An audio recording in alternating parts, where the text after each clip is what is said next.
Alors, comme on disait un petit peu plus tôt, Annabelle et moi, on forme un binôme au travail au Jardin botanique. Puis souvent, on développe nos projets ensemble. Donc, ma collègue Annabelle Mounier, qui est agente de programme éducatif. Donc, et ma collègue Émilie Tanguay-Belchard, qui est une merveilleuse et formidable collègue. Donc, on peut passer à la prochaine diapo. Alors, pour cadrer un petit peu les choses, vous connaissez Espace pour la vie en ville. C'est quand même un gros morceau de presque un quartier de Montréal. Donc, on regroupe le biodôme, l'insectarium, le jardin botanique, la biosphère, le planétarium. Et on est officiellement, c'est ce qu'on dit toujours en début de présentation, avec un peu de fierté quand même, le plus grand complexe muséal en sciences naturelles au Canada. Et notre mission à tous, et ce qui nous relie, c'est vraiment de reconnecter l'humain à la nature, de favoriser cette reconnexion-là par toutes sortes de moyens. Alors, le jardin botanique, ben, pour celles qui ne sauraient pas, le jardin a été fondé en 1931 par le frère Marie-Victorin et il couvre une superficie de 75 hectares. Les 75 hectares, qu'est-ce que ça représente, là? Bien, ça représente 185 terrains de football. Donc, c'est quand même une vaste superficie. Et puis, ben, le jardin botanique comprend les jardins d'exposition, 10 centres d'expo, un arboretum, on le montrera plus tard sur le plan, la maison de l'arbre Frédéric Bach qui est au nord du jardin, 3 jardins culturels qui sont le noyau, le cœur battant du jardin. Et donc, c'est le jardin de Chine, le jardin japonais, le jardin des Premières Nations. Et en un coup d'œil rapide, le jardin botanique, qu'est-ce que c'est? C'est 20 000 taxons en conservation, dont 5 300 taxons tropicaux, 20 jardins thématiques, 200 membres du personnel en haute saison. La haute saison, pour nous, c'est du 1er mai jusqu'au 31 octobre, jusqu'à l'Halloween. Et on a près d'1 million de visiteurs par année. Donc, ça, c'est une moyenne qui a été faite entre 2017 et 2019. On a également 330 000 personnes qui sont atteintes par les programmes éducatifs et culturels. Donc, les programmes éducatifs et culturels, c'est notre division. Donc, 330 000 personnes qui sont atteintes par nos programmes. 25 000 jeunes atteints par les programmes scolaires. Ça aussi, c'est développé par l'institution des programmes scolaires. On a 21 000 membres des amis du Jardin botanique et autres sociétés partenaires. Puis, nos partenaires sont, en fait, c'est l'IRBD, l'Institut de recherche en biologie végétale, et l'École des métiers d'horticulture. Donc, voilà, on peut passer à la prochaine.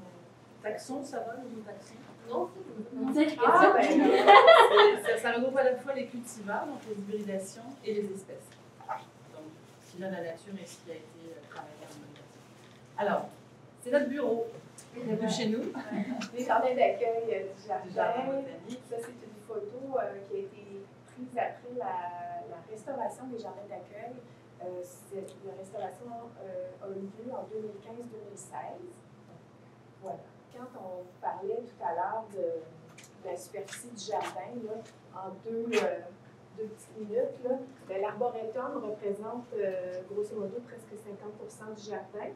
Puis quand on vous parlait des jardins culturels, là, bon, la définition, peut-être que vous ne voyez pas très bien, mais quand on vous parlait du noyau des jardins culturels, ça se trouve ici.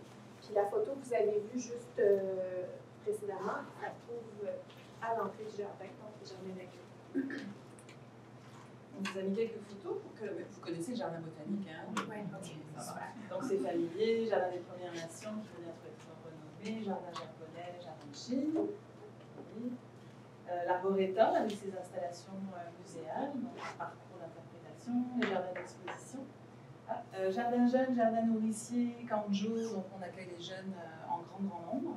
Et la maison de l'art Frédéric Bach qui est au nord du jardin. Alors, on est aussi un peu là pour vous expliquer notre parcours. Donc, je me souviens quand j'étais à la maîtrise que je me posais quand même beaucoup de questions sur ça va être quoi mon métier, ça va être quoi mon travail tous les jours. Donc, je trouve ça chouette aussi qu'on vous raconte comment on est arrivé là. Donc, moi, j'ai fait des études en France en littérature, en fait. Hein, on parlait d'art, mais j'ai souvent la littérature. Et puis je suis arrivée ici avec l'envie de faire du journalisme en environnement, donc j'ai fait une formation en écologie. Et puis après j'ai tâtonné un petit peu et j'ai découvert le programme en muséologie. Et je me suis dit, c'est ce qu'il me faut.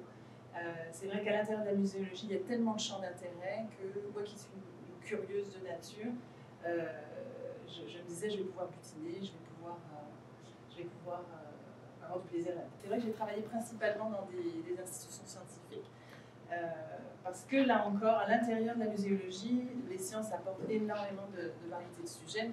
En tout cas, c'est mon ressenti. Évidemment, il y a de la variété dans tous les musées, mais c'est vrai que je trouvais qu'il y avait un champ à explorer assez fantastique. J'ai commencé au musée McCord quand même. J'ai travaillé sur des programmes éducatifs sur les Premières Nations, ensuite un petit tour au MAC. J'ai fait un stage au musée d'Orsay. Merci les stages en muséologie, parce que c'est là qu'on commence aussi à voir de quoi ça va avoir l'air à vraie vie. Et puis j'ai appris mon métier principalement au Centre des sciences de Montréal, au moment de sa création. Donc à l'époque c'était le centre ici, donc j'ai eu la chance de faire partie de cette merveilleuse équipe qui a mis au monde une institution. Donc c'est une expérience extraordinaire, on est restés tous extrêmement liés, très proches, et ça a permis, à cause de cette émergence, de faire beaucoup d'innovation. Notre équipe était et nos patrons étaient très ouverts à l'innovation. Donc plus c'était différent, spécial, plus on était encouragés. Donc on a fait beaucoup d'expériences. Et voilà, depuis que je travaille dans les musées, je travaille au Jardin botanique comme agent de programme éducatif maintenant, depuis une dizaine d'années. Et en gros, je suis chargée de projet aux expositions, mais aussi en partie à l'éducation. Puis en ce moment, je m'intéresse à la réflexion au jardin sur le mouvement citoyen et nos orientations en éducation. Donc voilà. On fera une petite aparté plus tard sur le mouvement citoyen. On peut aller à la prochaine. Et donc, mon parcours, un peu différent de celui d'Annabelle. Moi, je suis issue, j'ai gradué en architecture de paysage en 2002 à l'Université de Montréal. Donc, je suis issue, du pavillon de l'aménagement où, c'est ça, on avait des cours, des ateliers multidisciplinaires avec l'architecture, les gens d'urbanisme, le design industriel. Donc, c'est ça. Et en gros, je me suis toujours passionnée depuis que je suis toute petite pour les arts. J'ai toujours gardé ça en pratique. J'ai toujours voulu avoir les deux mains dans la matière. Donc, j'ai fait depuis toujours des cours, de la peinture à l'huile, de la peinture, toutes sortes de médiums. Mais j'ai fait aussi de la sérigraphie, de la lithographie, de la sculpture. Puis des petites études, j'avais débuté une propédeutique en histoire de l'art il y a un bon moment, puis j'ai eu mes enfants et puis j'ai toujours travaillé, c'est ça, à temps plein, donc qui sait, peut-être éventuellement je terminerai. Et donc j'ai fait aussi des cours en art visuel à l'École des beaux-arts Artus de Montréal, donc je me gardais toujours cette petite pratique-là en soirée.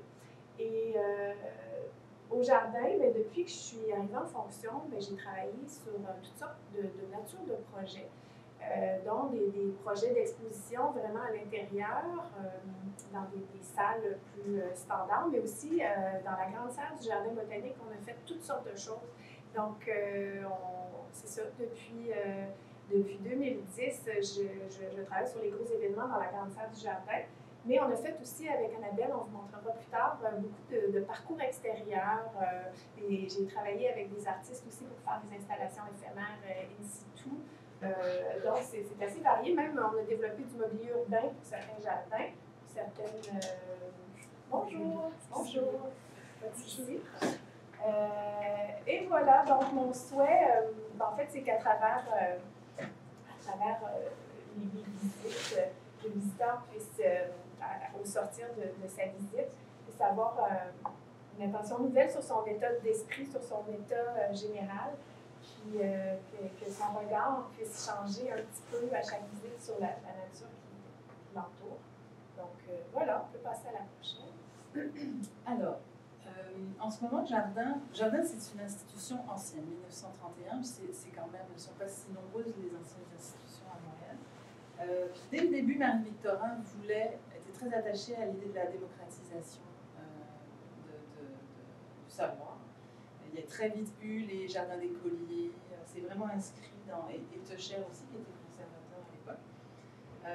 Mais il reste que les années ont passé, que le jardin a vieilli, qu'on a eu toute une cohorte de personnes qui ont travaillé très longtemps au jardin. Et en ce moment, c'est vrai qu'il y a une réflexion qui émerge, qui est assez différente. et qui est très relié à notre conjoncture. On a tous du coup le sentiment, vous le partagez peut-être, qu'on vit une époque particulière, qu'on vit des changements sociétaux majeurs dans les relations entre nous, dans le vivre ensemble, mais aussi dans notre rapport à la nature, la crise climatique, etc. On le sent qu'il y a une tension, et elle s'exprime aussi dans les musées. Donc les musées, en tout cas les nôtres, se questionnent beaucoup sur leur contribution à l'intérieur de ce changement de paradigme qu'on souhaite tous, et comment est-ce qu'on peut être acteur là-dedans. Et voilà, donc les orientations que vous voyez là, elles sont issues d'une réflexion assez récente finalement sur la contribution du jardin botanique et d'Espace pour la vie. Donc on veut contribuer à la notoriété, à l'achalandage d'Espace pour la vie en créant des événements qui rapprochent de la nature, en prenant appui bien sûr sur nos collections et sur les cultures représentées. Ça, en sous-titre, ça veut dire il faut faire des blockbusters aussi, parce qu'on a besoin d'avoir de l'achalandage et d'avoir des gros poumons qui poumonnent fort et qui amènent du monde au jardin. Mais en même temps, on veut que ça fasse du sens avec nos collections et les cultures. Ensuite, soutenir la mise en action des citoyens et des citoyennes vers la transition écologique, en favorisant le développement de compétences et en mettant toujours les végétaux au cœur des solutions, parce que j'espère que vous verrez à la fin de la présentation et à chaque visite au jardin botanique que les végétaux ont un rôle énorme depuis la nuit des temps et en fait depuis l'apparition de la vie sur Terre dans les changements, et que c'est très intéressant de s'intéresser à eux. On veut améliorer l'accessibilité au jardin et à ses ressources en développant des ancrages dans la communauté, on parlera du mouvement citoyen un petit peu. Et c'est important aussi parce que le jardin des Premières Nations est vraiment un des ancrages de la ville de Montréal dans la communication et la réconciliation avec les peuples premiers. Donc on souhaite que ce soit des espaces de rencontre, d'expression et de partage. Donc à travers ça, il y a beaucoup d'authenticité dans le Jardin des Premières Nations. L'agente culturelle est autochtone, les intervenants le sont aussi, la plupart. Et il y a un très beau travail qui est fait là-dessus, sincère en tout cas. Voilà pour ça. Donc à partir de ça, la vision de l'éducation évolue. Et je ne sais pas comment c'est communiqué maintenant en muséologie, mais à mon époque et en travaillant dans les musées, il y a souvent un grand silo entre éducation, exposition, voilà. Mais dans la vraie vie, en tout cas au jardin, on ne le vit pas comme ça.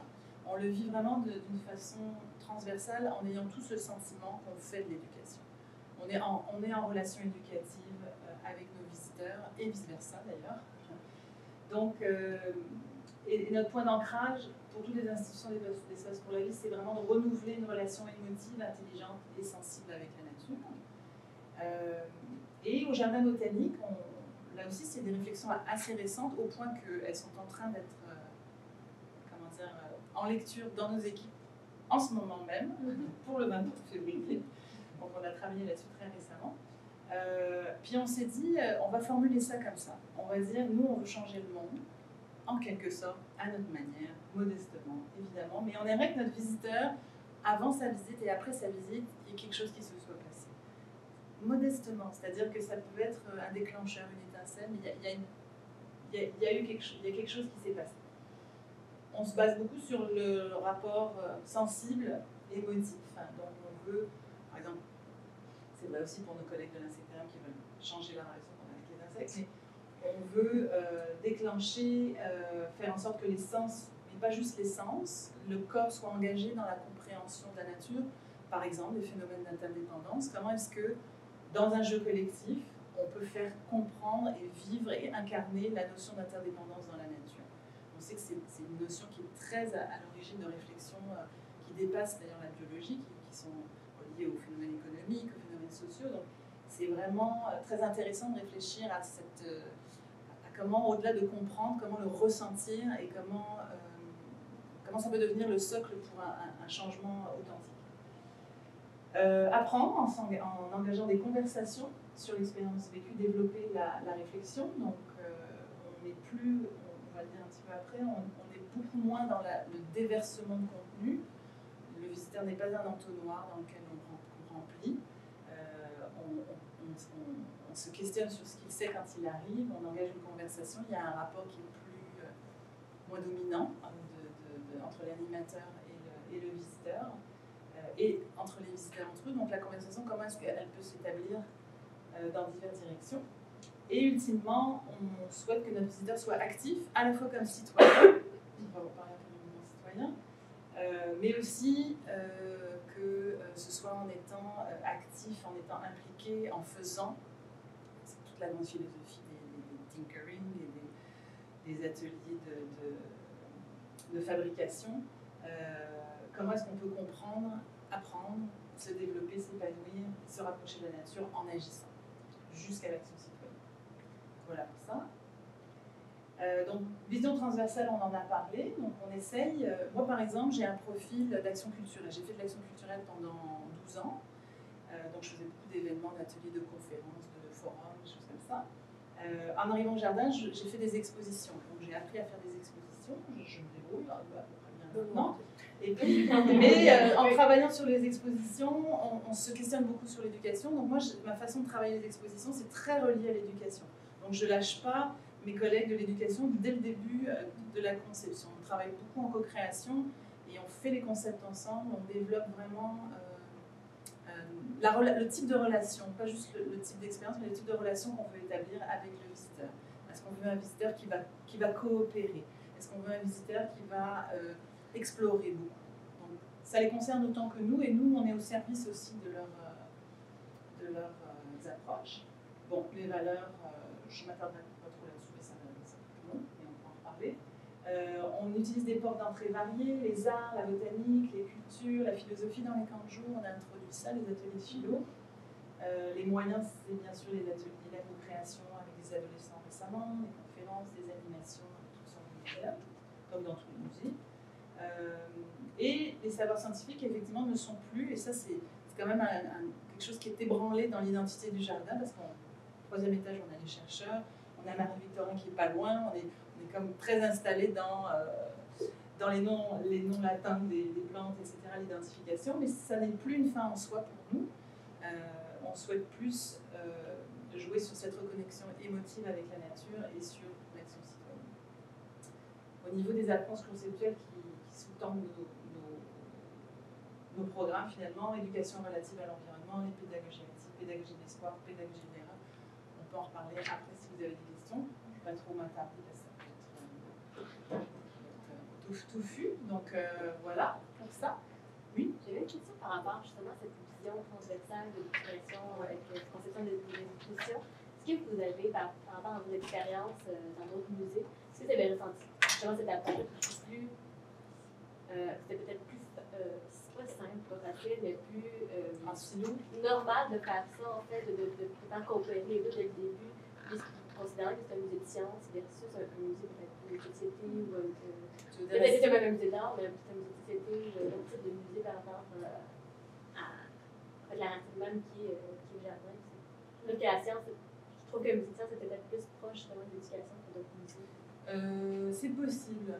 C'est possible. Puis encore, dans les musées de sciences, il y a les musées techno et les musées de sciences naturelles qui ont des cultures très différentes, parce qu'il y a des origines au Québec en particulier d'une histoire très différente. Hein. C'était vraiment les frères et tout ça, les musées de sciences naturelles, alors que la techno, c'est encore un moment. Mais probablement. Après, je pense que dans tous les musées, je pense que si on va au Muséum d'histoire naturelle à Paris, ça doit évoluer vers moins de silos, mais il y a sûrement aussi du travail à faire. Et puis bon, cette idée de briser les silos, ça peut être une piste pour certains et pas pour d'autres, donc il n'y a pas de dogme là-dessus non plus. Mais oui, moi c'est sûr que je l'ai observé avant, ça c'est ça la question.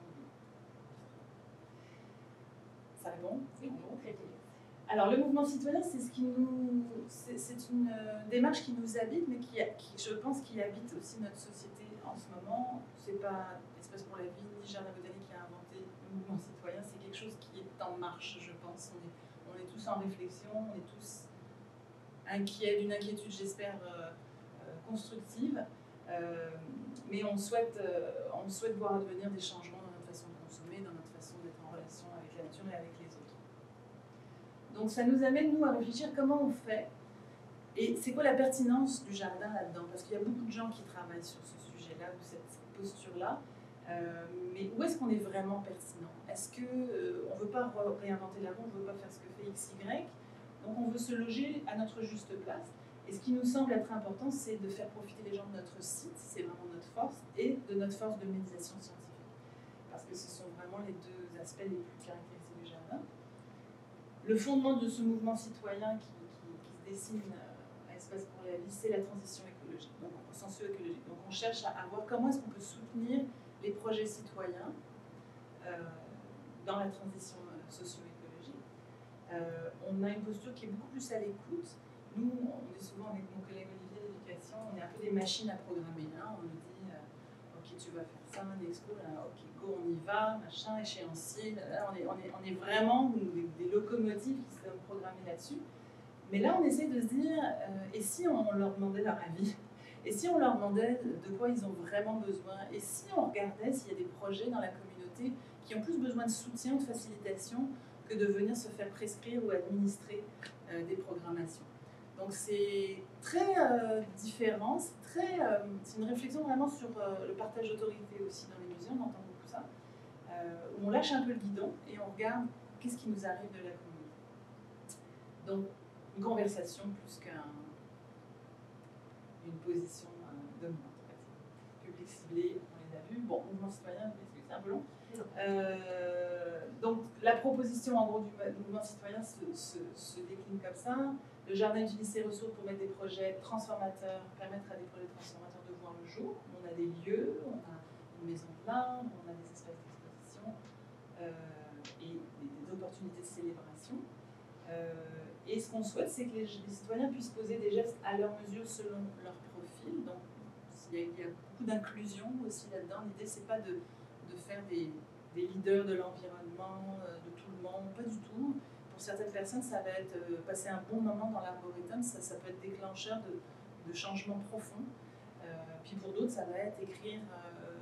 On a proposé à des adolescents récemment de venir faire leur pancarte de manif du vendredi chez nous. Donc il y a des possibilités infinies. Et ce qu'on pense, c'est que ces projets-là, qui sont divers, ils sont rendus pérennes et solides par le développement de compétences. Donc nous, quand on crée des programmes d'animation, etc., on essaie de plus en plus de regarder comment est-ce qu'on peut mettre ces compétences en action. C'est-à-dire, là, on travaille sur une exposition, par exemple, mais l'animation, au-delà de son sujet qui est l'Halloween, qui est tout à fait ordinaire, dans le fond, on regarde comment est-ce qu'on pourrait amener de la coopération. Comment est-ce que nos visiteurs, dans l'animation, ils pourraient coopérer. À d'autres moments, on va favoriser la co-création ou la créativité. Mais on se dit qu'à chaque fois qu'ils vont venir chez nous, ils vont avoir l'opportunité de pratiquer ces habiletés-là, et on pense que c'est comme ça que les changements vont être aussi solides, c'est en étant capable de travailler ensemble, de dialoguer ensemble, et de mener des projets qui se passent bien. Donc voilà, le mouvement citoyen.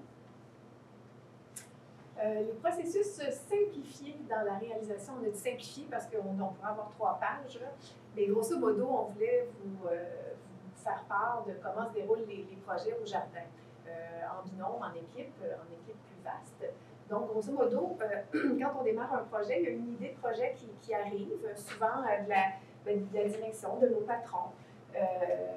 Et puis après, il y a une attribution de mandat qui est faite par la chef de division. Donc, notre patronne, Martine Bernier, nous donne un mandat. Puis, il y a une recherche thématique exploratoire. Dans cette recherche thématique-là, souvent, Annabelle elle va œuvrer en amont. Et puis, on va faire en équipe après des séances d'idéation. Donc, programme public éducation, on se rencontre. Puis ça, c'est notre coordonnateur en loisirs scientifiques, quelques animateurs, animatrices, le chef de section, l'agente de programme éducatif et conceptrice artistique. Des fois, je suis en solo, des fois, on est 2. Donc, après tout ça, admettons qu'on développe un projet, Annabelle et moi, on va... si on veut digérer tout ce qui s'est dit en séance d'idéation, puis on va avoir des petites rencontres rapides, puis on va produire un document, un concept préliminaire, tout simple. Des fois, c'est en images, quelques phrases qui englobent le concept, avec quelques images références. Puis, on produit déjà à ce moment-là un pré-calendrier, un calendrier très préliminaire. Et après, ce concept-là est présenté à la direction. Donc, des fois, Annabelle y va, des fois, on y va en duo, des fois, c'est simplement c'est notre patronne qui va présenter à la direction. Et puis là, on voit s'il y a des choses à modifier. Puis, occasionnellement, on va faire appel à des focus group. Puis, focus group, ça, moi, j'ai trouvé ça bien intéressant parce que je n'avais pas ça dans ma pratique, antécédente. Mais pour en avoir fait quelques-uns avec Annabelle, très intéressant. Je ne sais pas si tu veux dire un petit mot. On teste à la fois nos concepts et des prototypes, donc on a un groupe cible et on discute avec eux. Donc quand c'est des enfants, on leur dit toujours vous allez corriger notre copie, nous on essaye des trucs, on n'est pas sûr. Donc c'est toujours riche. On prend ça par contre avec des pincettes, c'est pas la grande vérité, mais c'est toujours riche et intéressant. Et puis, peu après ça, on va aboutir avec un concept spatial avancé. Le concept spatial, bon, là, c'est plus de mon côté. On va travailler, moi, je travaille avec des logiciels, je vais faire des plans, on va faire des croquis. On arrive avec des propositions, mais très maquettes, très sommaires. Mais là, plus ça va, en fait, quand on arrive avec notre concept préliminaire, déjà là, je suis en maquette puis en plan préliminaire. Puis on arrive avec quelque chose qui est plus assis dans notre espace. Et plus ça va, ce concept-là va s'affiner au fil des étapes. Donc, après ça, on arrive avec un scénario détaillé. Donc, ça, c'est plus Annabelle qui va développer le scénario détaillé écrit. Et après, on va faire approuver, parce qu'on a différentes étapes d'approbation, évidemment, pour ne pas se tromper, puis être toujours dans la fine ligne où on veut se Et avoir nos budgets. Et avoir nos budgets.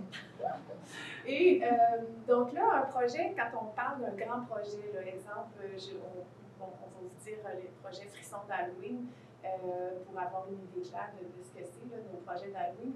Bien, en fait, ce grand projet-là est divisé en plusieurs petits projets parce qu'il y a une pièce de théâtre, il y a une exposition, il y a un atelier dans la salle chlorophylle, on a un comptoir des courges, on a plusieurs activités. Donc, c'est segmenté. Et donc, on va lancer ces sous-projets-là en équipe parce que des fois, on travaille avec les animateurs, avec les coordonnateurs en loisirs scientifiques.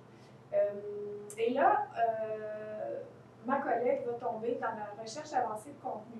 Puis des fois, tu vas t'allier d'autres collègues. Je pose des questions et ouais. c'est des gens qui savent ce qu'ils disent, qui y répondent. Donc en général, on va soit vers les chercheurs, soit vers notre proposé ou enseignement antique. Et on récupère les contenus précis pour les expositions, les bases d'interprétation. On vous parlait de nos alliés qui sont, en fait, l'IRBV, l'Institut de recherche en biologie végétale. Ils sont en haut, ils sont pas trop loin, puis des fois, on fait des petites rencontres minutes pour avoir des réponses à nos questions pour c'est ça, nos contenus. Recrutement de talent, bien là, évidemment, plus le projet avance, plus on se dit ça va nous prendre un illustrateur, ça va nous prendre un peintre scénique pour tel volet, un accessoiriste en de la scène. Puis, en tout cas, ça peut aller vraiment plus vaste que ça.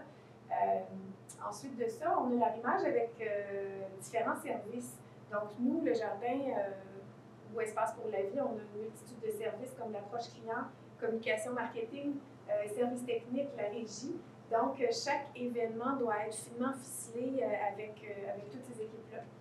Et plans et devis de fabrication pour soumission, quand je vous disais que mes plans continuent à avancer pendant ces étapes-là, bien là, éventuellement, on arrive avec des plans et devis finaux, des cahiers de plans. Vous en amenez d'ailleurs, vous pourrez les feuilleter tantôt, parce que des fois, on se dit que ça peut être intéressant de voir du concret. Donc, c'est ça, qu'on envoie ça en soumission, souvent à plusieurs soumissionnaires pour avoir plusieurs prix.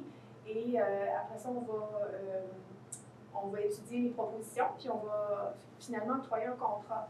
Et puis là, on a des calendriers, des budgets. Puis après ça, on va en fabrication. Souvent, on se dit que c'est la période bonbon, parce qu'on va dans les ateliers de décor, on voit comment ça se construit, on arrive, on donne des petits inputs, notre touche. Puis voilà. Après ça, on a c'est ça, toujours la suite de fabrication. Puis on a la livraison après sur le site. Donc, des fois, la période de montage peut s'échelonner sur un mois quand on travaille dans la grande salle. Des fois, il y a d'autres montages qui sont vraiment plus courts, plus serrés. Donc, les périodes de montage, des fois, c'est des périodes qui sont très bouillonnantes, assez exigeantes. Et puis, voilà. Après, il y a des formations pour toutes nos équipes qui vont œuvrer sur le terrain. Puis, il y a une série d'opérations qui vont être, des fois, dans un document ou qui vont être données à nos équipes. Donc ça, c'est la réalité d'un projet, même l'exposition, d'action culturelle, c'est très très proche de tout ça, peu importe finalement le service. Puis quand on parle de fournisseurs multiples, on gère jusqu'à 10-12 fournisseurs. Ça prend. Il y a vraiment des habiletés de gestion là-dedans qui se développent. Hein. Moi, je n'étais pas née de ne pas tomber dedans quand j'étais petite. Mais on découvre des talents, puis des forces, puis des faiblesses, puis là, on demande aux collègues. Et sur le temps, c'est combien? Bonne question. Parce qu'il y a des projets qui se déploient, où on a déjà fait des projets ensemble, où on avait 6-7 mois, puis il y a d'autres projets, quand les végétaux sont, on vous en parlera un peu plus tard, mais quand les végétaux sont impliqués dans l'exposition, parce qu'on travaille avec le vivant, des fois c'est 2 ans à l'avance, donc il faut avoir une vision de ce projet-là 2 ans à l'avance. Il y a un projet, c'est ça, là, il y a des projets comme vous allez voir, Madame Z, là, ça s'est travaillé vraiment en amont. Donc ça varie, c'est très variable. Il y a des projets.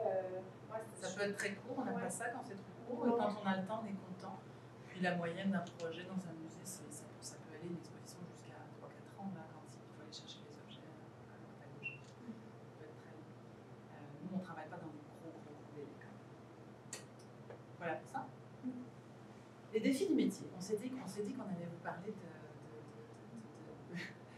de la vraie vie. Dans le sens que, il y a la théorie, il y a les aspirations, tout ça, puis il y a les choses aussi avec lesquelles qui sont des défis.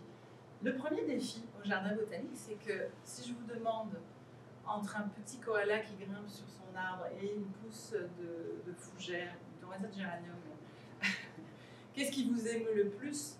Je pense que vous allez pencher pour le koala ou le paresseux. Et bien c'est ça notre souci.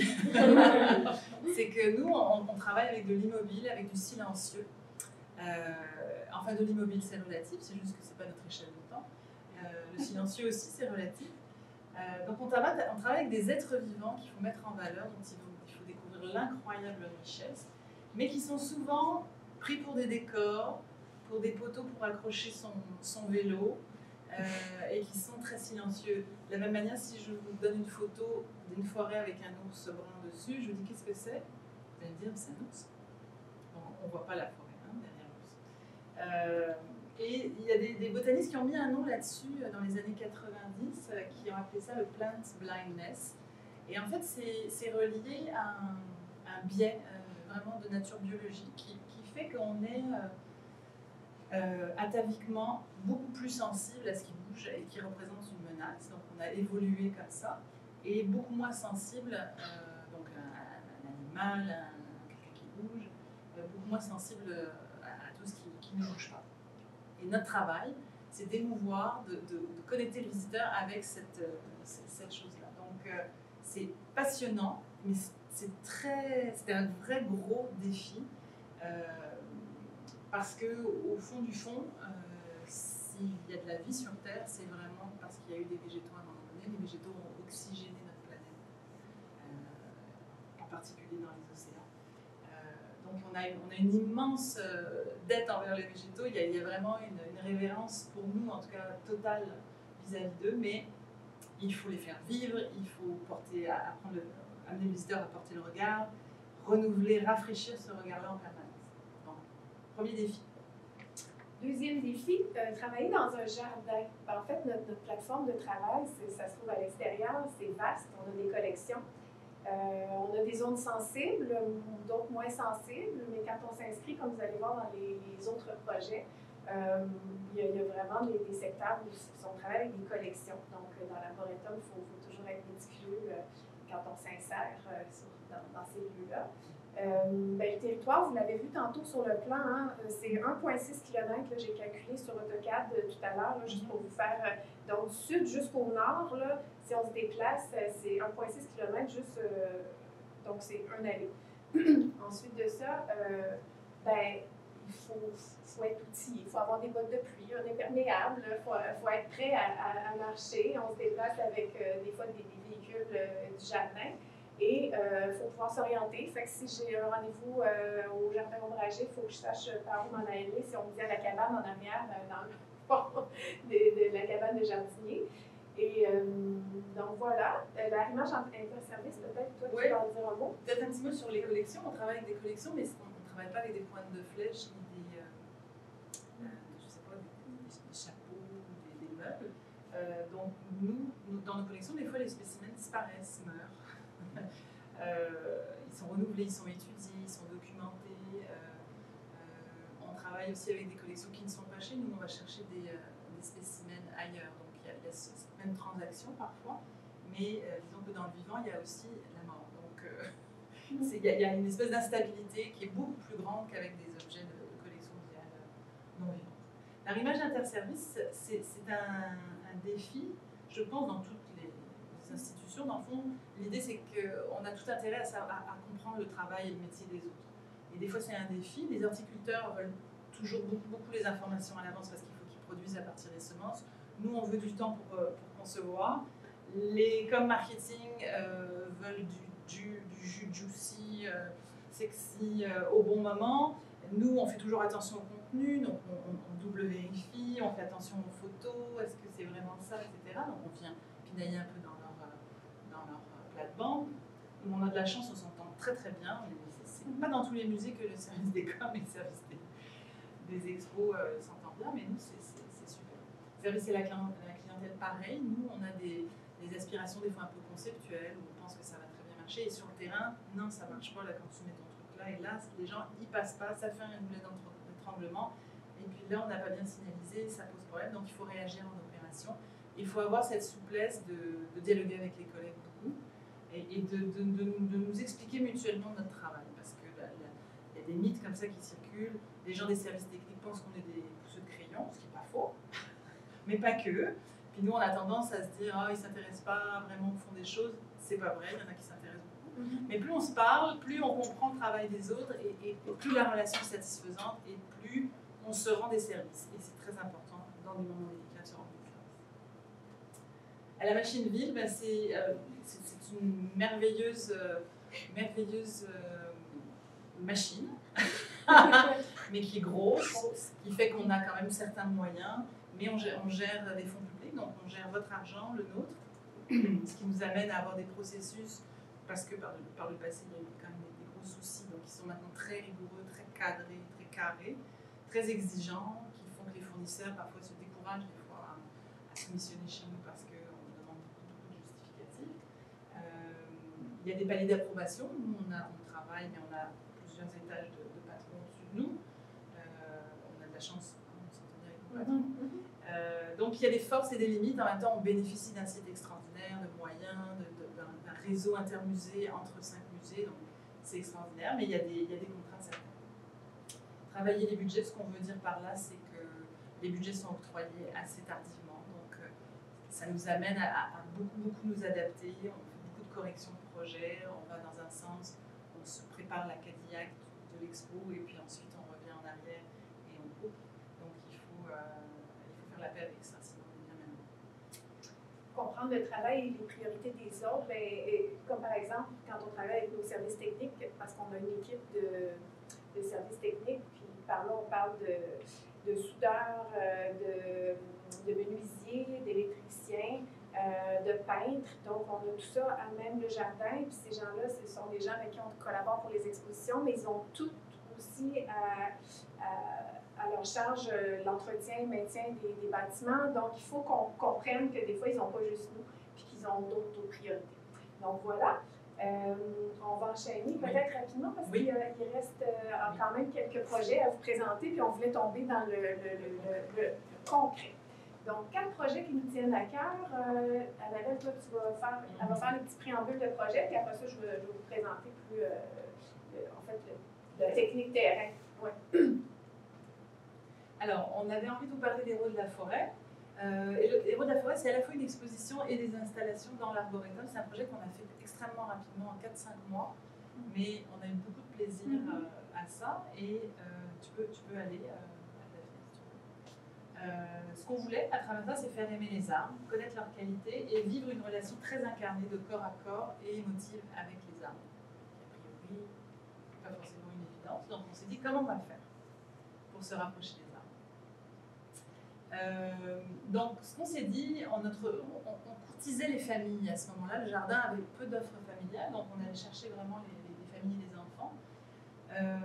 Donc, on a invité nos visiteurs dans un comté imaginaire, le comté d'Arbol, et on leur a proposé toute une quête qui les amenait dans plusieurs stations à l'intérieur d'une histoire. Donc, on arrivait dans un coin, on faisait des cabanes, on arrivait dans un autre coin, on faisait autre chose. Et jusqu'à l'arrivée vers un sage qui les adoubait et leur donnait une amulette qui faisait correspondre leurs qualités personnelles avec les qualités botaniques des arbres. Donc il y avait comme un rapport d'empathie qui s'établissait en fait tout au long du parcours entre c'est quoi les forces du sol, lui c'est un pionnier, il est extrêmement résistant, il est solide, etc. Et c'est quoi moi mes qualités? Puis tiens c'est marrant, on a des êtres vivants tous les deux, puis on a des qualités communes. Donc tout ça à travers le jeu évidemment, mais à travers ça on découvrait aussi les collections et on se faisait questionner dans le but d'être interrogé par le sage sur ce qu'on observait dans les collections. Donc ce parcours-là est devenu en fait une sorte de véhicule à travers l'arboretum, parce que ce qu'on cherche aussi, nos visiteurs sont beaucoup dans le sud du jardin et on cherche à les faire traverser vers l'arboretum, et une exposition, des installations à travers des collections vivantes, ça peut être un véhicule. Voilà pour ça. Donc, en fait, c'était un parcours de 1,3 km de long. Donc, si on voulait le faire aller-retour, c'était 2,6 km. Puis, on vous a montré la petite carte du comté d'Arbol. Puis, on avait, en fait, c'était tout simple. C'était un parcours de bio, du bois qui était récupéré d'une cour d'école qui était en construction. Puis, le pays était du pays du jardin botanique. Puis on avait, comme Annabelle vous a dit, quelques ponts ou quelques points où il y avait des activités, des événements. Donc on verra sur les prochaines photos. Ah, jolis enfants. Ici, on a un garçon. Oui, ça fait un moment. Donc c'est ça. En fait, ce qu'il faut retenir de ce projet-là, c'est que dans l'arboretum, nous, les projets, quand on les conçoit, on les marche, on s'insère, on regarde le génie du lieu, où on va s'inscrire, comment la nature nous parle, comment aussi, quelles sont les zones sensibles, où c'est mieux d'éviter de s'installer, puis où, c'est ça, donc il y a ce projet-là, puis il y en aura un autre tout à l'heure dans le lycée où on aura marché beaucoup le terrain, mais celui-là, on s'en rappelle parce que c'est ça, dès l'hiver, on arpentait le terrain. Et puis, on avait une halte où les enfants étaient invités à pouvoir se construire des cabanes avec des matériaux organiques. Puis le point culminant, c'est qu'ils arrivaient sur une grande terrasse, puis ils pouvaient construire des forteresses avec des blocs, un peu comme le principe du Jenga géant. Donc, voilà, on peut aller à l'autre. Mais quand un parcours se promène dans les collections, comme ça, il y a des impacts sur les collections. Donc, il y a du piétinement, donc il faut qu'on s'entende avec les horticulteurs. C'est toujours une tension créative là, entre on veut que les gens soient dans nos collections, mais en même temps leur présence a des impacts. Donc c'est un défi. Ouais. Puis on avait des façons de travailler en 2016, puis elles ont évolué. Là, on est en 2023, puis on a d'autres façons de travailler, des logiciels de cartographie, du quadrillage, des allers-retours avec les horticulteurs. Puis on sait, ils sont capables de cartographier justement les racines et tout. Donc, on évolue aussi à travers nos démarches. Voilà. On peut passer ça. Ouais. En gros, ça dit que ça s'est bien passé.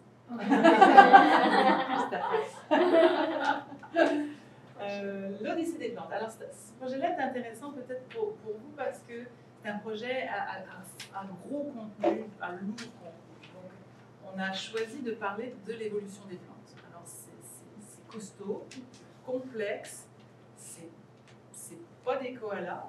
Donc on s'est dit, on va raconter en fait l'histoire de l'évolution des plantes à travers les grandes innovations qui ont ponctué cette trajectoire-là.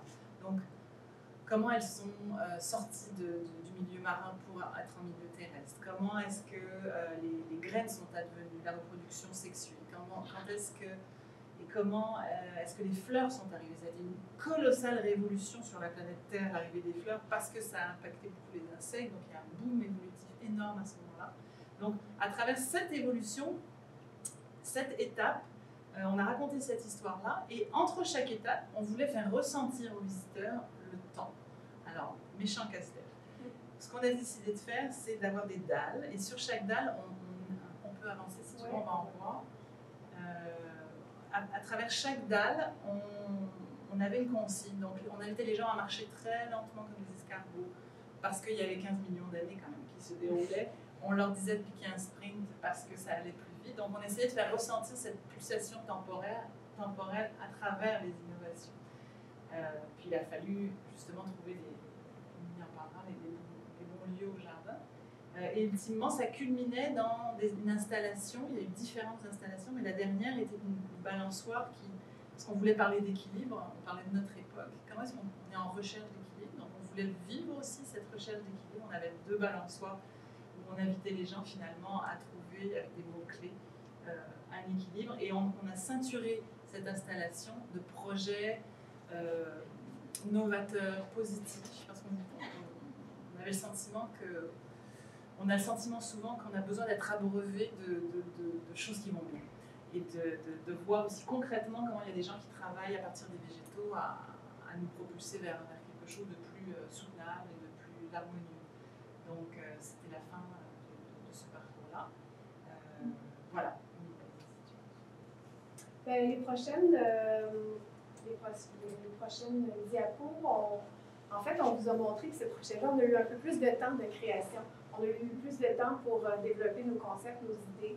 Donc, on avait sorti un beau cahier, puis chacune de nos stations a été imagée. J'avais pris le temps de faire des petits croquis, puis on avait, c'est ça, on l'avait bichonné un petit peu plus pour l'amener là où il devait aller. Et c'est pas tous les musées qui ont à domicile une artiste qui travaille, qui fait des aquarelles pour des croquis de conception. Donc, on peut aller à l'autre parce qu'il y en a quelques-unes. Ici, on avait la station, la première, c'était la station Mousse. Ça, c'est la station aller chercher la lumière. Donc, on avait fait des prêles géantes. Mais là, c'est vraiment conceptuel. Mais de là, après ça, on va cheminer, puis on va faire un croquis 3D sur SketchUp ou un AutoCAD. Mais vraiment, l'essence du geste, souvent, on le trouve toujours à la main, avec des petits croquis noirs et blancs. Puis, des fois, on a le temps de les amener avec un petit peu plus loin, avec couleurs. Ce qui est super intéressant en fait, dans ce job-là, c'est d'arrimer le message, l'installation, puis l'expérience qu'on veut faire vivre. Et où est-ce qu'on veut que l'expérience se vive. Et ces diapos-là, elles vous le montrent un petit peu comment les contenus sont arrimés à l'expérience. Plus loin, je pense qu'on a les photos de la réalisation. On peut aller à la prochaine. Ici, on était dans la station Feuille où là, on voulait créer un carrousel avec des feuilles, avec de la translucidité. On n'a pas mis les photos de toute réalisation parce que des fois, il y a des réalisations qui sont parfaitement comme on le souhaite, parfaitement comme dans nos rêves, mais des fois, il y a la réalité budgétaire qui va faire qu'on va aller en atelier, qu'on va aller en construction. Mais il y a même des moments où on est obligé de retourner sur notre cahier à dessin puis de changer nos concepts vers des matériaux moins coûteux, des avenues moins coûteuses. Donc ça, c'est une station qu'on a beaucoup simplifiée. Mais c'était l'essence du concept. Donc voilà, on peut aller à la prochaine. Puis ça a été réalisé grosso modo comme on le voyait, comme on le pensait. Mais c'est une station de déambulation où on parlait du bois, en fait, du noyau du cambium. Et les enfants étaient invités à parcourir une passerelle parce que, évidemment, le corps, on voulait que nos visiteurs soient dans l'action, puis que l'information, en fait, qui assimile l'information par le mouvement du corps, puis le positionnement du corps. Donc, voilà. On peut aller à l'autre. Donc, quand on vous parlait de nos dalles, courir il y a tant de millions d'années, puis de nos panneaux où on voyait ce chemin-là qui était tracé. Pas juste en image, on avait vraiment déguisé nos sentiers du jardin botanique avec la poussière de pierre rouge. Donc, puis il y avait tout au long du sentier des petites plaques qui nous disaient on est rendu à quel moment dans l'évolution de l'histoire. Donc, voilà pour l'aspect terrain. Puis là, je vous ai mis un petit plan rapide, là, mais quand on travaille sur AutoCAD ou quand on va prendre nos notes sur le terrain, on fait en fait, méticuleusement, on a choisi nos pochettes où est-ce qu'on s'insère, on les a fait approuver. Puis c'était vraiment pour vous montrer ce petit parcours-là de l'Odyssée qui mesurait, si ma mémoire est bonne, c'était un petit peu moins qu'1 kilomètre. Donc, puis on pouvait le faire de façon libre, on pouvait arriver à un moment précis, en ressortir ou faire la boucle complète en aller et en retour. Donc voilà, après on a quelques photos. Ça, c'était la station Fleurs. Quand je vous disais qu'on prend des petites avenues, des fois qui sont moins coûteuses, ici sur le concept, on était vraiment sur deux niveaux, puis on avait comme une couverture de l'installation. Puis finalement, on a décidé de la laisser dénudée devant la structure, puis de laisser en fait, on a mis des câbles pour que les plantes puissent grimper sur la structure. Donc, à la mi-été, elle était quand même recouverte. Donc, voilà. Puis ici, on a notre réalisation. Peut-être un petit mot sur le basket pollen, parce que ça a été vraiment un truc marrant, dans le sens qu'on s'est dit, comment, je ne sais pas si vous entendez, on entend parler beaucoup de la question de la cognition incarnée, du savoir incarné en ce moment, comment est-ce qu'en étant, notre corps aussi réagit à l'apprentissage. Et nous, on pense qu'on aime l'idée, en tout cas, qu'on apprend aussi par le corps. Par exemple, dans une exposition au Jardin de Chine, où on parle du travail harassant dans les rizières, on peut faire des phrases avec ça, où on peut mettre notre texte comme ça, et en squat, et là on lit un petit paragraphe, et là on est dans la position des personnes dans les rizières. Le basket pollen, c'est une fécondation de plantes. Donc on joue au basket, mais en envoyant le grain de pollen, on frappe en bas et on pollinise les plantes. Et ça a eu énormément de succès, notamment avec les adolescents qui sont quand même pas un public facile. On a vraiment eu du plaisir avec ça. Puis on s'est dit basket pollen, pourquoi pas. Les plantes étranges de Madame Z, ça c'est 2020, oui, juste avant la pandémie. On a livré l'exposition, puis ça a été ouvert une semaine, puis on a dû fermer. Puis on avait travaillé si fort. Mais c'est pas grave, l'année d'après, elle a été reprise. Vas-y, Annabelle. Vas-y, Daphné.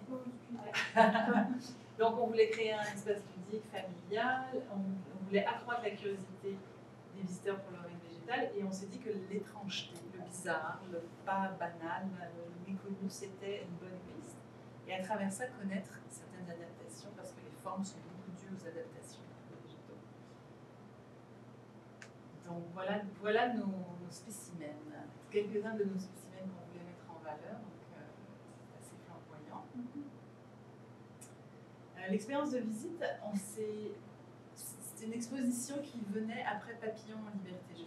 Vous avez sûrement tous entendu parler de Papillon en liberté, qui est un modèle dans le musée d'événements qui marche, qui a remarché des années, 20 ans. Et nous, on nous a dit, les filles, vous allez nous faire aussi bien. Donc on avait quand même une petite pression. Et on s'est dit, ok, on va travailler dans l'esprit du world building, donc la création de monde, des jeux de rôle. Donc on a eu des conversations avec les gens du NAD, en multimédia, et on s'est dit, on va inventer un monde. Celui de Madame Z, qui est une patenteuse botaniste, Léonard de Vinci dans l'âme, passionnée des végétaux, et on a créé une atmosphère qui était très axée là-dessus, avec une direction artistique autour de Jules Verne, les machines de Nantes. Je ne sais pas si vous connaissez un peu le cinéma de Jean-Pierre Jeunet, mais on est dans les couleurs, on est dans le steampunk intelligent. Et voilà. Et puis la serre, quand on vous disait notre terrain, là, vous avez vu des projets où on s'inscrivait à l'extérieur, mais la grande serre, pendant plusieurs années, les gens l'avaient vue d'une certaine façon pendant Papillon en liberté. Puis là, nous, ce qu'on désirait, c'était de changer le regard du visiteur sur cet univers-là. Donc, on aurait découpé la serre, on a tenté en fait, on l'aurait découpé en faisant des sous-espaces ou des événements dans cette serre-là. Puis, quand on vous parlait du world building, on avait ces peuples-là qui étaient qui sont toujours là, en fait. Donc, on a les géantes, les carnivores, les succulentes, les animales, et est-ce que j'en ai oublié un, carnivore, succulente? On en oublie toujours un, mais c'est pas grave. Et donc, puis on avait l'espace central, le gros triangle en gris, c'est notre espace de Tinkering Lab. Mais vous verrez plus loin sur les photos, des fois un plan, c'est pas très parlant. Mais cette serre-là, on la voit toujours aussi, ces végétaux qui sont des végétaux qui sont pérennes, qui sont toujours là. Mais il y avait ces fougères arborescentes géantes, des paniers en l'arbre du voyageur, on voulait les mettre en scène. Donc on a travaillé avec l'horticulture pour créer des ouvertures, puis faire des lagages pour voir ces grands maîtres-là dans la salle. Donc le coup d'œil a été définitivement changé. Puis ça passe aussi beaucoup par le végétal. Donc, on a retravaillé toute la palette végétale, puis éventuellement, on pourra vous raconter des moments de suspense qu'on a eu avec la livraison de plantes exotiques pour cette exposition-là. Mais ce n'est pas le propos principal du projet. Mais c'est notre salle d'exposition. Oui. C'est notre grande salle d'exposition, comme dans les musées, il y a des 400 mètres carrés, 500 mètres carrés, 800 mètres carrés. Nous, c'est la grande serre, à l'intérieur. Puis les particularités de ces plantes-là, des fois, ça se trouve sur le fin détail et on a dû développer des petits dispositifs pour mettre en valeur ou mettre sur des piédestals nos plantes vedettes. Donc ça reste des petits croquis qui étaient vraiment conceptuels, mais on va voir plus loin Ici, on a nos serres de production. On a 2 serres de production servent en fait à la culture puis à l'entretien des plantes qui sont vouées à notre exposition du printemps. Donc, avant, en fait, c'est l'exposition plantes étranges. Et quand on vous parlait de nos spécimens, là, ils sont bichonnés, ils sont mis dans des terrariums. On a de l'eau osmosée. Donc, les horticulteurs ont vraiment plein de soins particuliers pour ces plantes-là. Puis, c'est ça, quand on avait fait la présentation l'année passée avec Dominique, on avait vraiment montré comment ça se passait dans les serres, qu'on avait vraiment mis l'accent sur l'entretien de ces végétaux-là. Puis, quand on vous parlait de suspense, on a des plantes qui ont été livrées du Sri Lanka, qui sont livrées à racines nues par avion, qui ont un voyage de 4 jours par avion. Puis à un moment donné, j'ai appelé l'horticultrice en charge, puis elle me dit, je suis à l'aéroport, on vient de recevoir nos plantes. Puis là, elle voyait l'état des plantes, puis ils sont comme mis presque sur respirateur artificiel dans les serres, parce que les plantes sont à moitié... ont souffert, puis des fois on en perd. Donc, juste pour vous dire, des fois on souhaite tellement avoir un spécimen parce qu'il est fantastique, puis c'est une plante vedette de l'exposition, mais des fois on ne réussit pas. Et on pourrait vous raconter une série d'histoires pour toutes nos expos où on vit des suspens comme ça. Donc voilà, on peut aller à la prochaine. Ici, nos épanthes. On avait créé un arbre mécanique qui est comme le cœur de la serre, puis de là partaient des câbles. Donc, mais il est encore là. Voilà, donc on peut aller à la prochaine. Mur végétal, ça c'est un beau détail qui a été vraiment intéressant à concevoir. Donc, lui, il était fait en 11 sections, ce mur-là, puis il a été fait dans un atelier extérieur. Nos panneaux sont livrés au jardin, sont donnés à notre horticultrice. Elle va mettre du substrat, recouvrir ça de géotextile, puis elle va cultiver ça tout à l'horizontale, puis elle va se faire, dans le fond, un tableau. Puis, les plantes vont pousser à l'horizontale, puis en montage d'exposition, sont toutes montées un à la verticale. Donc, c'est ça, puis ça fait 3 ans que le mur est refait avec des nouveaux végétaux. Vas-y. Juste un petit mot sur le tinkering, avec le thème de l'exposition, patentage, invention, etc. On trouvait qu'il y avait une pertinence très forte à avoir un tinkering lab. Et donc on a fait, ça a été nouveau pour le jardin, on a formé des animateurs et ça a été chouette. On a fait un tinkering sur, les gens avaient comme défi de fabriquer des pièges à la manière des carnivores, avec toutes sortes de bancs d'essai, etc. C'était chouette. Est-ce que vous avez conservé ensuite ce genre de travail qui a été fait par des gens? Est-ce que vous avez des photos? Est-ce que vous avez documenté? Oui, on documente quand même nos expositions. Puis cette expo qui a vécu 1 ou 2 semaines, elle a été reprise en fait par notre collègue après. Donc elle tourne depuis 2 ans. Elle ouvre ses portes le 22 là. Elle s'appelle maintenant le Jardin de l'étrange. Il y a une couche multimédia qui a été ajoutée, qui l'a bonifié beaucoup, mais c'était notre bébé. Oui.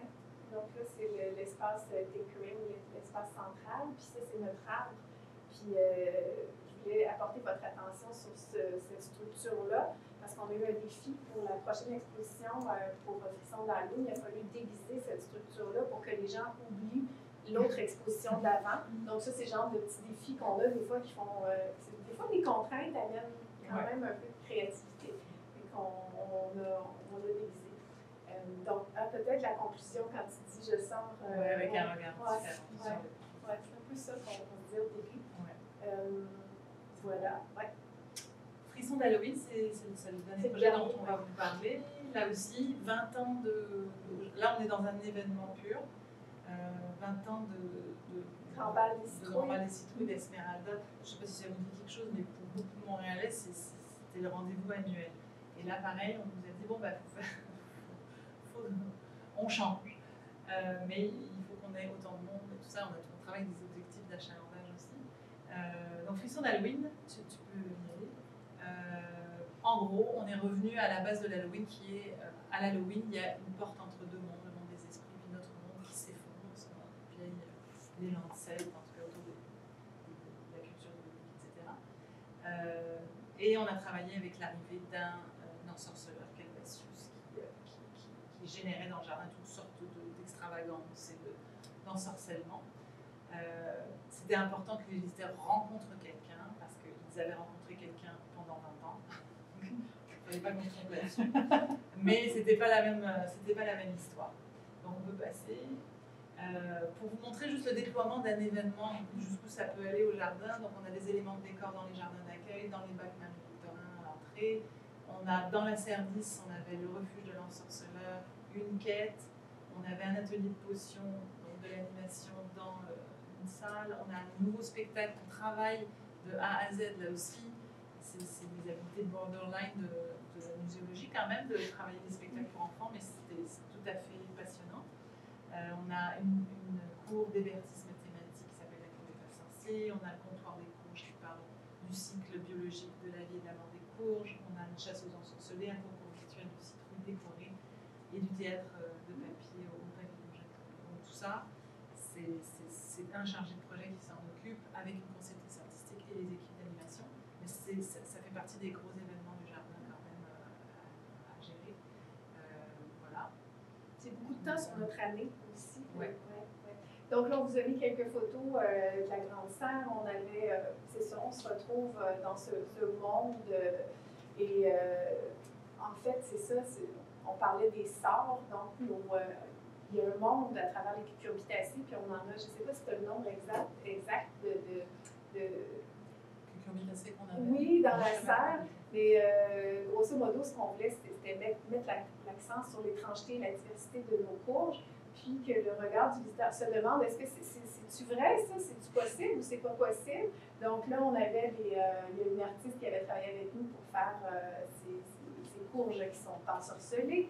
Et notre arbre mécanique là, qui a été déguisé, là, donc on a fait, c'est ça, j'avais monté un plan, puis on était toujours dans cet univers-là, donc c'est notre arbre fantôme sur lequel il était orné de petites cucurbita, des casperitas, donc des petites citrouilles blanches.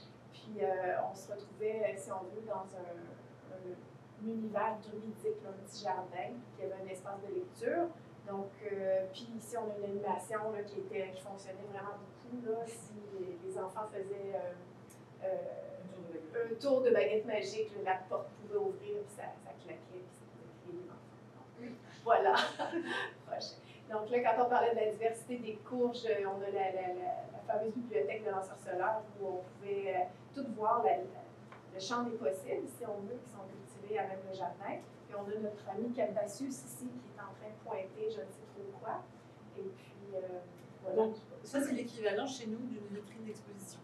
On peut dire. Hein? Donc là, on a vraiment tous les noms scientifiques, on a de l'interprétation à côté, des têtes de contenu qui viennent soutenir. Mais c'est vrai que pour l'Halloween, pour un événement, on est très léger en contenu, contrairement à l'Odyssée des plantes, par exemple. On est beaucoup dans le plaisir, c'est un bon moment en fait. Voilà.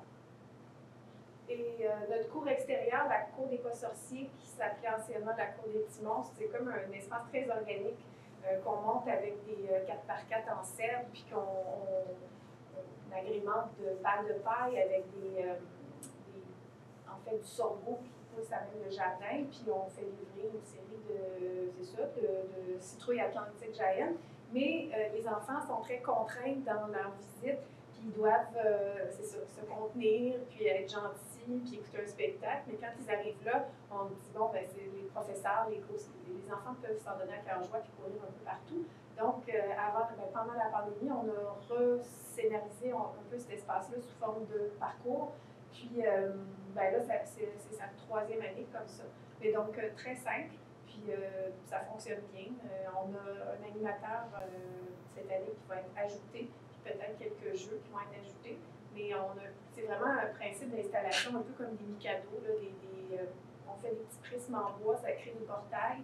Puis chaque jeu a son portail. Puis ici, on a notre ami Cassius. On vous a montré plusieurs projets qui sont destinés aux familles, mais c'est vrai qu'il y a des projets de maison qui sont plus adultes au jardin. Mais honnêtement, en ce moment, on est beaucoup dans travailler des familles.